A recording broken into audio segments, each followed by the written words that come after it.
Hello everybody, good morning बच्चा लोग। तो कैसे हैं आप सभी लोग। एक बार बहुत बहुत स्वागत है आप सभी का हमारे चैनल JRM एजुकेशन अब में। तो आज हम लेकर आए हैं, आपने देख ही लिया होगा, क्लास 12th के फिजिक्स के इंपॉर्टेंट टॉपिक्स जो हैं और चैप्टर 8 इलेक्ट्रोमैग्नेटिक वेव का जो है हम इंपॉर्टेंट टॉपिक्स लेकर आए हैं। तो आज सभी लोग नोटबुक पेन लेकर बैठ जाइए और हाँ, चैनल को सब्सक्राइब कर लीजिए, वीडियो को लाइक कमेंट एंड शेयर कर देना। ठीक है बच्चा लोग, चलिए। आई नो कि सभी लोग मेहनत में लगे हुए हैं और बहुत ज़्यादा ज़ोरों शोरों से मेहनत चल रही है क्योंकि एग्ज़ाम आ ही गए हैं, एकदम 1 वीक का समथिंग बचा हुआ है। तो इस 1 वीक में किस तरीके से पढ़ाई करें वो इंपॉर्टेंट मटेरियल हम आपको प्रोवाइड करवा रहे हैं। ठीक है बच्चा लोग, चलो तो शुरुआत करेंगे, स्टार्ट करेंगे सभी लोग।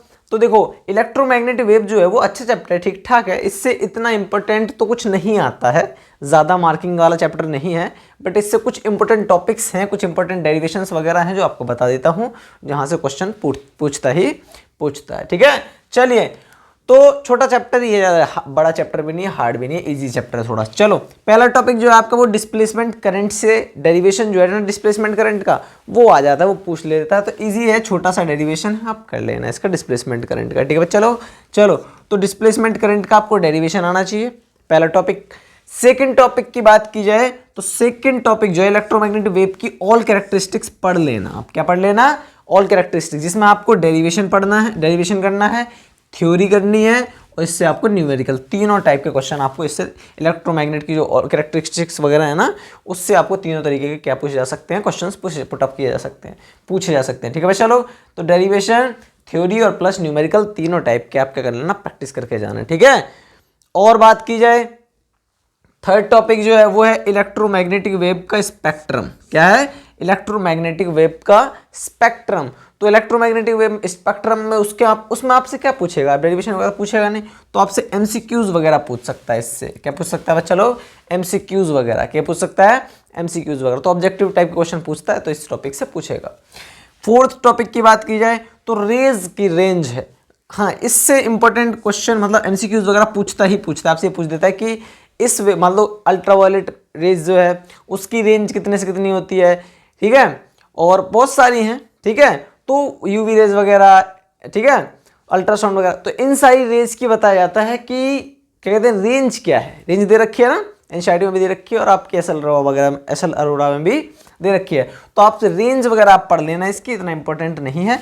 बाकी ये जो भी इंपॉर्टेंट टॉपिक थे, दो चार टॉपिक हैं और इजी टॉपिक हैं, आप करके जाना है। इनसे क्वेश्चन पूछता है नॉर्मली। बाकी ज़्यादा हार्ड चैप्टर है नहीं, इजी चैप्टर है, तो आपको कुछ घंटों में ये चैप्टर फिनिश हो जाता है आपका। ठीक है, तो अगर आप रिवाइज भी कर रहे हैं तो आपको इंक्लूडेड 8th चैप्टर के साथ में अगर आप कोई चैप्टर कर रहे हैं तो आप एक दिन में शायद 2 से 3 चैप्टर रिवाइज कर लेंगे। 7th 8th, ठीक है, 6 7 8 टाइप के चैप्टर मान लो 7 और 8 एक दिन में रिवाइज हो जाएंगे और कुछ घंटों में रिवाइज हो जाएंगे। ठीक है, तो आप इस तरीके से इंपॉर्टेंट टॉपिक थे, आप कर लेना है बच्चों लोग। ठीक है, और ये टॉपिक हैं बहुत ज़्यादा इंपॉर्टेंट हैं आपके लिए। ये वो वाले टॉपिक हैं जो प्रीवियस ईयर में जो क्वेश्चन पूछे गए हैं ना, पुटअप किए गए हैं, ये उनसे रिलेटेड हैं।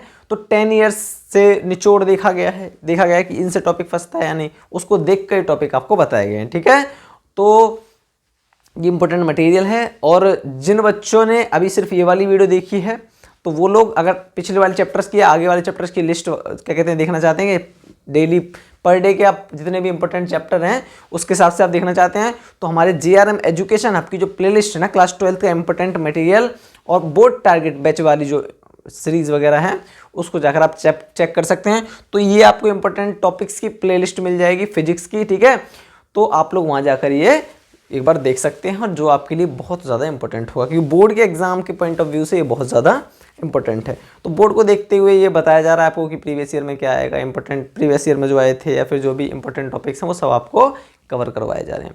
ठीक है बच्चा लोग, चलिए मिलते हैं अगली वीडियो में। तब तक के लिए बाय बाय, टेक कर, अपनी हेल्थ का ख्याल रखिए। एग्जाम एकदम बहुत पास आ चुके हैं और अगर आपकी हेल्थ पर अभी कोई प्रॉब्लम होती है तो फिर आपको एग्जाम्स वगैरह में प्रॉब्लम थोड़ी सी फेस करनी पड़ेगी। तो इस तरीके से अगर आप चाहते हैं कि आपकी हेल्थ अच्छी रहे आपके एग्जाम, तो थोड़ा सा अपनी हेल्थ पर थोड़ा केयर कीजिए, ध्यान रखिए, ताकि एग्जाम्स में आपको कोई प्रॉब्लम ना हो। चलिए, थैंक यू सो मच बच्चा आप सभी को।